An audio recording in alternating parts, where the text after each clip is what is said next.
기독교라고 한다면 당연히 기독교인이죠. 참고로 인구수로만 따진다면 2등입니다. 저희는. 네, 이슬람을 이기지 못합니다. 원래는 1등이었다가 어느 순간부터 꽤 됐죠. 뒤집힌지도. 이제 이슬람이 이제 통계로는 가장 많은 신도수를 가지고 있는 종교로 나옵니다. 근데 이슬람은 종교를 넘어서 또 다른 또 정치적으로 얽혀 있는 것이 많기 때문에 그것도 고려해 봐야죠. 정말 어떻게 보면 종교로서 많은 신도수를 거두고 있는 종교라고 하면 기독교인일 것입니다. 이슬람은 거의 부모가 이슬람이면 모슬림이면 자식도 모슬림이 되어야 되기 때문에, 아니면 사는데 아주 고달파지기 때문에 많은 사람들이 그냥 이슬람 가정에서 태어나면 그냥 이슬람 종교를 믿죠. 알라를 믿게 되죠. 하지만 인구수, 신도, 성도수를 차차 하더라도 가장 많은 영향력을 행사하는 종교는 여전히 기독교입니다. 역사적으로 그랬고 지금도 그렇습니다. 여러분이 종교 중에 가장 욕 많이 먹는 종교가 기독교잖아요. 그게 우연인 줄 아십니까? 절대 아니죠. 왜냐? 기독교가 종교를 대표하는 종교이기 때문에 가장 욕을 많이 먹는 거예요. 대한민국에서 욕을 많이 먹는 사람 누구일까요? 여러 명 있을 수 있겠지만 대통령은 일단 욕을 많이 먹습니다. 왜냐? 나라를 대표하고요. 아주 욕하기가 좀 쉬워요. 뭐가 잘못됐다 하면 대통령 욕하기 쉽고요. 뭔가 이것이 문제가 있다 그러면 대통령이 이거 해야 되는데 아무것도 안 한다라고 욕하기 쉽죠. 많은 종교들이 있지만 유독 기독교가 공격을 많이 받고 비판을 많이 받는 이유는 물론 저희가 잘못한 부분도 있겠지만서도 가장 메인스트림이에요. 가장 메이저예요. 가장 활동이 많아요. 그러니 불교는 세력이 크지만서도 전 세계적으로 그렇게 기독교에 비하면 활동량이 그렇게 많지는 않거든요. 그러니 미국에서도 종교에 대한 욕이다 그러면 종교욕 이꼴 기독교욕이라고 보시면 됩니다. 불교 안 건드리고요. 이슬람 많이 안 건드립니다. 오히려 금기시 되는 분위기도 있습니다. 심지어. 근데요, 유독 기독교는 까도 돼요. 한마디로. 그게 아주 자연스러워요. 종교 비판한다? 거의 기독교 비판과 거의 비슷합니다. 왜냐? 그냥 기독교가 적어도 미국에서는 종교하면 기독교고 기독교가 메인이기 때문에, 또 본인 나라가 이제 기독교 정서가 있었던 나라이기 때문에 이렇게 욕하는 게 좀 쉽나 봐요. 근데 불교는 남의 나라 거잖아요. 미국인을 생각할 때 또 이슬람 하면 또 모슬림들이 차별하는 것 같으니까 그들은 안 건드리고 기독교는 비교적 아주 자연스럽게 자유롭게 이렇게 비판을 많이 합니다. 또 이런 분위기도 한국에도 꽤 있는 것 같습니다. 워낙 또 많기도 하고요. 그만큼 기독교인이 많습니다. 영향력도 많이 행사했고요. 근데 진정한 기독교인은 생각보다 그렇게 많지 않을 것이라고 저는 개인적으로 추측합니다. 어떤 사람은 정말 말도 안 되게 그냥 부모가 기독교인이니까 본인은 기독교인이라고 말하는 사람도 있고요.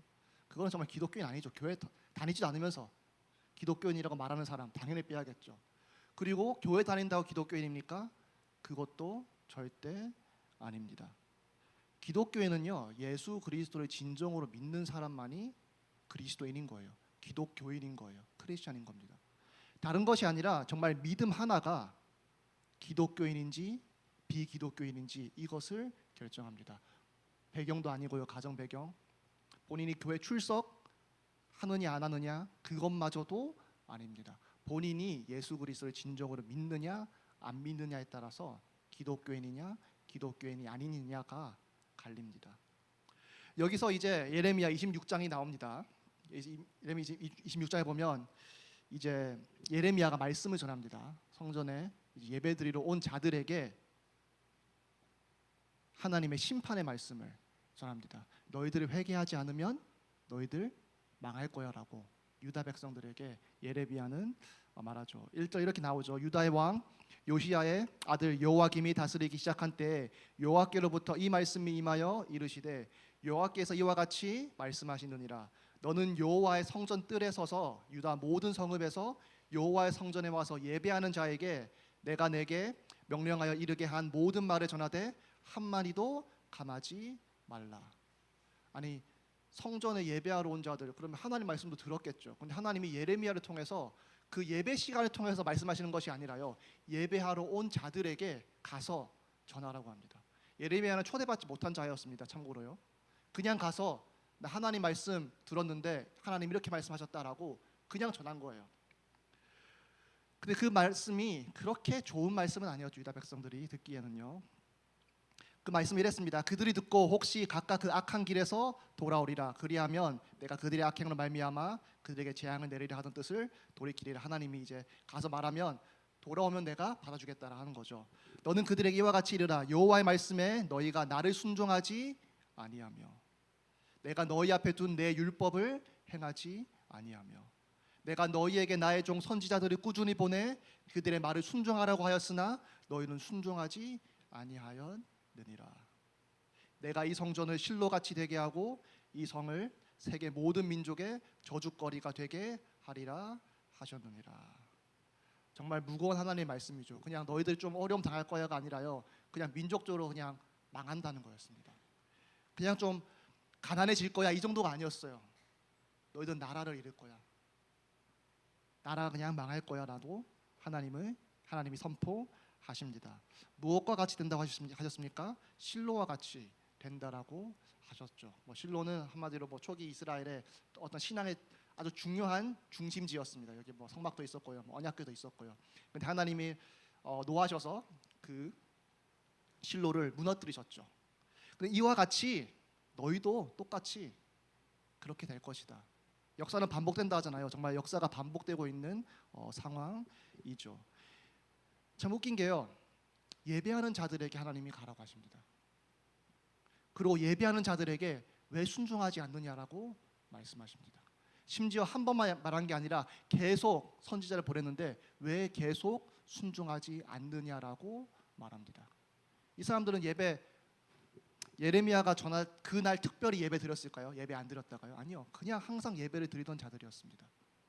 하나님의 여호와의 성전에서요. 근데 하나님 말씀하십니다. 순종하지 않느냐라고. 왜 순종하지 않느냐라고. 유다 백성은 하나님께 예배는 드리는 자였으나 하나님께 순종하는 자는 아니었습니다. 하나님께 예배는 드렸지만 신앙의 모양은 있었으나 진정한 신앙의 모습은 없었던 사람들이 유다 백성이었습니다. 하나님이요 괜히 많은 거 잘하지만 이거 하나 트집 잡아서 하나님 말씀하시는 것이 아니에요. 신앙의 본질이 결여되어 있으니까요. 하나님이요 예레미야를 통해서 심판의 말씀을 전하신 것입니다. 하나님이요 이거는 그냥 꾸짖는 게 아니에요. 너희들이 순종하지 않으면, 너희들이 내게 돌아오지 않으면 너희는 멸망할 것이다라고 하나님은 말씀하시는 겁니다. 신앙의 어떤 아쉬운 부분에 하나님이 꾸짖는 겁니까? 아니요. 신앙의 본질이 결여되었기 때문에 하나님이 노하셨고 하나님이 회개하라고 하셨던 것입니다. 그럼 무엇이 중요합니까? 종교의 모습이, 종교적인 모습, 그것이 중요한 겁니까? 아니요. 하나님의 말씀에 순종하는 것이 하나님이 진정으로 원하는 신앙입니다. 여러분이 여기 일주일 중에 한 날을 주일로 정해서 교회에 나오잖아요. 여러분 지금 여기 앉아 있잖아요. 물론 앉아 있으면요 사역자 입장에서는요 그래도 예배 왔구나. 예배 안 나오는 애들도 있는데 예배 왔구나. 참 좋죠. 근데 이거는 제 기준이고요. 시대가 악해서요 낮고 낮아진 제 인간적인 기준입니다. 얼마나 낮아졌으면 주일 성수 주일에 교회 나온 거 가지고 그래 왔구나. 또 제 시간 왔으면 제 시간이 왔구나. 조금 일찍 왔으면 조금 일찍 왔구나. 이러고 있을 거예요. 얼마나 수준이 낮아졌으면요. 기준이 낮아졌으면요. 근데 하나님은 다르십니다. 하나님은 시대에 따라서 그 기준을 변경하지 않으십니다. 하나님은 상황에 맞춰서 이랬다가 저랬다 하지 않으십니다. 하나님은요 본인의 기준이 있으세요.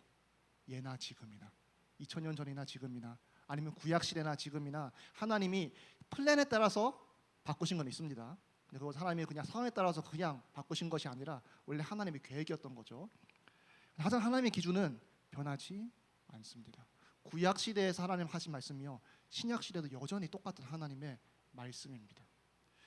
그 2000년 전에 전해졌던 예수 그리스도의 복음 여전히 지금도 하나님의 기준 되십니다.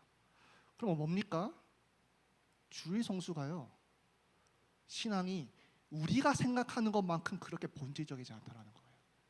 우리는요 신앙생활에 기준으로 삼았거든요. 기준점. 근데 하나님 말씀을 보면요, 이것이 엄청난 큰 기준점은 아니에요. 이것으로 인해서 신앙이 있고 없고가 결정되지 않아요. 이것으로 인해서 하나님이 칭찬하시느냐 꾸짖으시느냐 이것이 막 결정되지 않아요. 이것은 너무 당연한 거고요. 하나님은요, 예배도 원하시지만 순종도 원하십니다. 심지어 순종을 더 중요하게 말씀하실 때도 있습니다. 예배는 쉬워요. 예배 참석하면 돼요. 예배는 쉬워요. 수업 가듯이 가면요, 하나님은 뭐 아시겠지만서도요, 적어도 저희 눈에는요 예배 드린 거예요.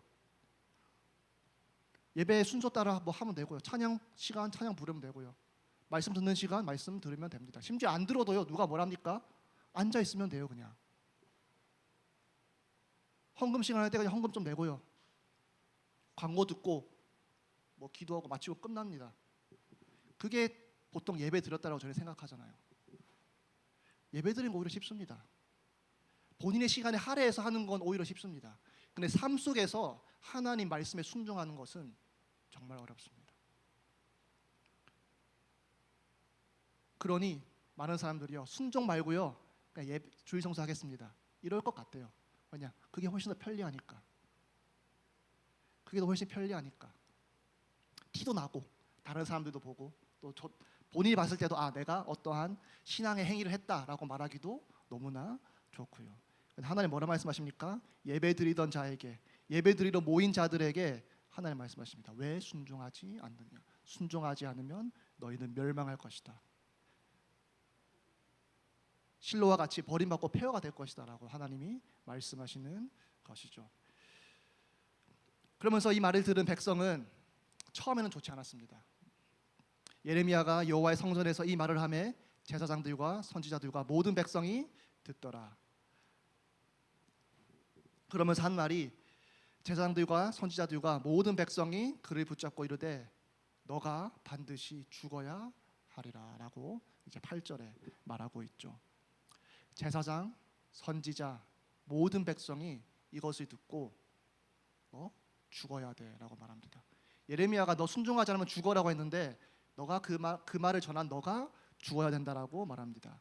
어찌하여 내가 여호와의 이름을 의지하고 예언하여 이르기를 이 성전이 실로같이 되겠고 이 성이 황폐하여 주민이 없으리라 하느냐 하며 그 모든 백성이 여호와의 성전에서 예레미야를 향하여 모여드니라. 참 예레미야 입장에서 참 무서운 상황이죠. 모든 사람이 진짜 눈에 쌍심지를 켜고 예레미야에게 막 말하는 겁니다. 너 죽어야 돼. 너 왜 이러느냐?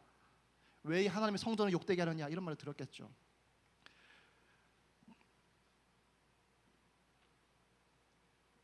이때 예레미야가 변론을 합니다. 12절에 보면 예레미야가 모든 고관과 백성에게 말하여 이르되 여호와께서 나를 보내사 너희가 들은 바 모든 말로 이 성전과 이 성을 향하여 예언하게 하셨느니라. 내 말이 아니라 하나님이 시켜서 왔다. 하나님이 말하라고 한 말씀 나는 전한 것뿐이다. 그런즉 너희는 너희 길과 행위를 고치고 너희 하나님 여호와의 목소리를 청종하라. 그리하면 여호와께서 너희에게 선언하신 재앙에 대하여 뜻을 돌이키시리라라고 말합니다. 그러면서 예레미야가 그래 어차피 나 지금 너희 손 안에 있지 않느냐? 너희 마음대로 해라. 나는 내 할 거 했다라고 말합니다. 여기서요 갑자기 이제 생각을 바꾸는 자들이 있습니다. 16절에 보면 고관들과 모든 백성이 제사장들과 선지자들에게 이르되 이 말씀이 우리 하나님 여호와의 이름으로 우리에게 말하였으니 죽일 만한 이유가 없느니라라고 얘기해요. 참으로 좋은 거죠. 고관들과 백성이 마음을 이제 바꾼 거예요. 얘기 들어보니까 예레미야 말이 맞다. 예레미야는 하나님의 말씀을 전한 것이고 이 사람은 죽을 만한 이유가 전혀 없다. 한마디로 죄가 없다라고 말한 겁니다. 누구에게요? 선지자들에게, 제사장들에게 얘기했죠. 심지어 그 지방에 있던 몇 장로가요 나와가지고요 또 변호해 줍니다. 예레미야를요. 유다 왕 히스기야 시대에 모레셋 사람 미가가 유다의 모든 백성에게 예언하여 이르되 만군의 여호와께서 이와 같이 말씀하셨느니라. 시온은 밭같이 경작지가 될 것이며 예루살렘은 돌무더기가 되며 이 성전에 사는 산당의 숲과 같이 되리라 하였으나 유다의 왕 히스기야와 모든 유다가 그를 죽였느냐? 히스기야가 여호와를 두려워하여 여호와께 간구하매 여호와께서 그들에게 선언한 재앙에 대하여 뜻을 돌이키지 아니하셨느냐? 우리가 이와 같이 하면 우리의 생명을 스스로 심히 해롭게 하는 것이니라. 과거 사례를 들죠. 히스기야 왕 어떻게 했느냐? 하나님의 말을 듣고 돌이켰다, 회개했다. 그러니 하나님도 그 심판의 말씀을 거둬주셨다라고 과거의 예를 듭니다. 그러니 우리도 이와 같이 하면 우리 스스로 생명을 심히 해롭게 하는 것이 아니게 된다. 만약에 반대로 하면 우리가 우리를 해치는 것이다라고 말하는 것이죠. 그러면서 20절에는요 반대의 케이스가 나옵니다. 또 여호와 이름으로 예언한 사람이 있었는데 곧 기라 여아림 스미야의 아들 우리야라. 그가 예레미야의 모든 말과 같이 이 성과 이 땅에 경고하여 예언하매 여호와김 왕과 그의 모든 용사와 모든 고관이 그의 말을 듣고서 왕이 그를 죽이려 하매 우리야가 그 말을 듣고 두려워 애굽으로 도망하여 간지라. 똑같이 예레미야처럼 예레미야 사역과 똑같습니다. 한마디로 똑같이 말을 전했어요. 심판의 말씀을 전했어요. 또 요아김 같은 시대의 사람이죠. 예레미야와 또 우리야요. 우리야는 너무 짧게 활동하게 했지만 겹칩니다. 근데 어떻게 했느냐? 여호와김 왕이 사람을 애굽으로 보내되 애굽으로 도망간 사람 굳이 또 죽이려고요. 애굽으로 보냅니다. 곧 악볼의 아들 엘라담과 몇 사람을 함께 애굽으로 보냈더니 그들이 우리야를 애굽에서 연행하여 여호와김 왕에게로 그를 데려오매 왕이 칼로 그를 죽이고 그의 시체를 평민의 묘지에 던지게 하니라라고 말합니다. 미가는 살았는데 우리야는요 도망갔지만 끝내 붙잡혀 와서 죽임을 당합니다. 이유 뭡니까? 하나님 말씀 전했는데 그 말씀 마음에 안 들어서. 히스기야 왕은 그 말씀 틀렸다는데 그 말 듣기 좋아하는 사람이 있습니까? 그럼에도 불구하고 히스기야는 돌이켰죠. 요아김은 돌이키지 않았습니다. 오히려 더 큰 죄를 또 다른 죄를 짓게 되었죠. 그러면서 마지막 절이 나오죠. 사반의 아들 아이감의 손이 예레미야를 도와주어 그를 백성의 손에 내어주지 아니하여 죽이지 못하게 하니라. 백성에 편들어줬는데 그를 백성의 손에 내어주지 아니하여라고 나와 있죠. 이것은 모든 백성이 예레미야를 변호했던 것은 아니라고 이해하시면 됩니다. 대다수가 예레미야를 변호했지만서도 정말 한 명도 빠짐없이 예레미야를 변호했다라고 이해하기는 힘들죠. 또 원래 또 고대 히브리인들은 이렇게 글을 쓸 때 그렇게 정확도가 그렇게 뛰어난 사람들이 아니었습니다. 그거를 별로 신경 안 썼어요. 저희 말할 때도 그렇죠. 대충 이렇게 말하잖아요. 보통 대략 70명 정도 됩니다. 정확히 70명이 아니라 그냥 대충 70명이다라는 것이죠. 그래서 그렇게 이해하시면 됩니다. 그러니 그 백성 중에 예레미야에게 악한 마음을 품은 백성들도 분명히 있었을 것이다라고 이해하시면 됩니다. 아니면 다르게 이해할 수도 있겠죠. 그 사이에 백성들이 또 마음을 바꿨다라고 말할 수는 있겠지만서도 저자가 그런 거에 대해서는 언급하지 않기 때문에 아마 예레미야의 양심을 품은 사람은 분명히 있었을 것이다라고 이해하는 것이 맞을 것 같습니다. 근데 여기서 이제 아히감이 보호해 주죠. 백성들과 고관들은 공적으로 예레미야를 변호해 줬고요. 또 개인적으로 또 예레미야에게 혹시 다칠 수 있는 위험으로부터는 아히감이 개인적으로 변호 또 보호해 주었죠. 이러고 이제 26장이 끝납니다. 그러면 이 26장 내용 어떻게 들리십니까? 좋게 들리십니까? 나쁘게 들리십니까? 어떤 부분은 좋고 어떤 부분은 나쁘게 들리십니까? 저는 개인적으로요. 중간에 본인의 잘못을 인정하고 우리가 판단 미스했다. 예레미야 너 말이 맞다라고 말하는 것은 정말로 대단한 것이라고 생각합니다. 인간은요 자기 잘못 인정하는 것 되게 싫어합니다. 자존심을 부리기 때문에. 심지어 예레미야는요 약자였어요. 목소리 큰 사람이 이긴다라는 말이 있잖아요. 그 말이 괜히 있는 게 아닙니다. 예레미야 말이 컸겠습니까? 다수의 말이 컸겠습니까? 예레미야는요 그냥 결정만 하면 그냥 언제든지 없애버리시는 사람이었어요. 그럼에도 불구하고요 약자인 예레미야 혼자 고군분투해서 정말 외롭게 그냥 처절하게 막 그 하나님 말씀 전하는 예레미야 편을 누가 들어줬습니까? 고관들과 백성들이, 장로들이 그 말 들어줬습니다. 정말 힘의 논리에 의해서 판단한 것이 아니라 정말 이것이 하나님 말씀이다라고 판단은 한 거죠. 신앙의 너무나 중요한 부분이죠. 무엇이 하나님 말씀인지 분별하는 것. 너무나 중요합니다. 하나님 말씀도 분별했고 심지어 그 말씀을 전한 선지자도 보호해 줬습니다. 변호해 줬습니다. 공적으로도 개인적으로도. 그리고 심지어 우리가 히스기야 왕 예를 들면서 우리가 이렇게 하면 우리도 살 것이다 이런 말을 해요. 정말 신앙의 올바른 고백도 합니다. 근데 아이러니하게요. 26장이 이렇게 보호해 주었다라고 말하고 끝나고요. 그 다음에 순종했다라는 말이 없습니다. 신앙의 행위를 다 해놓고요. 하나님 말씀, 무엇이 하나님의 말씀인지 분별도 다 해놓고요. 그 말씀 전한 선지자도 도와줬고요. 심지어 올바른 신앙 고백도 했어요. 그 과거 예를 들면서요. 근데 뭘 안 했다고요? 순종했다라는 말이 없어요. 순종했다라는 기록이 없어요. 순종했으면 저자가 분명히 기록했을 거거든요. 근데 그러한 기록은 없습니다. 그리고 예레미야 전체를 보면 뭡니까? 결국에는 유다는 순종하지 않았기 때문에 멸망합니다. 한마디로 돌이키지 않았다는 거죠. 어떠한 신앙의 움직임은 있었으나 온전한 열매를 맺지 못했다는 겁니다. 그 기준이 뭡니까? 순종이었습니다. 왜냐? 애초에 하나님이 요구하신 것이 순종이었잖아요. 예레미야를 보호해줘라가 아니라요. 너가 올바르게 분별해라가 아니라요. 너희가 올바른 신앙 고백을 해라가 아니라요. 그 다음에 있어야 할 순종을 하나님은 말씀하신 거잖아요. 왜냐? 순종이 없었던 자들이기 때문에. 그러니 순종을 요구하셨습니다. 근데 아이러니하게요. 유다 백성은요. 정말 저희가 볼 때는요. 신앙의 좋은 행위들을 다 해놓고서 순종만 안 했어요. 그럼 하나님 이걸 보고 어떻게 하셨을까요? 결국 유다 망했습니다. 결국 유다 멸망했습니다. 결국 어려움 겪었습니다. 하나님 말씀대로요.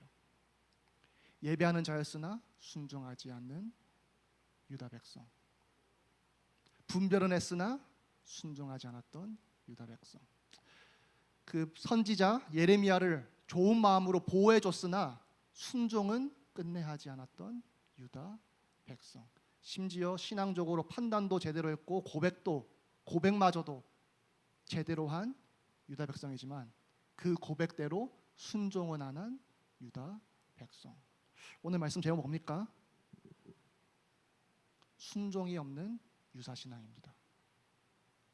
여러분, 유사신앙이 이러한 모습이에요. 겉으로 볼 때는요, 예배 갑니다. 말씀도 들어요.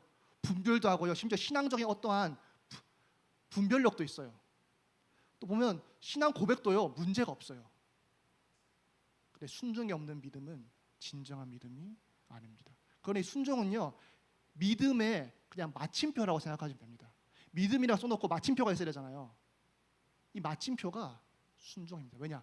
진정한 믿음은 순종을 일으키기 때문에. 순종하는 걸로 저희가 구원받는 건 아닙니다.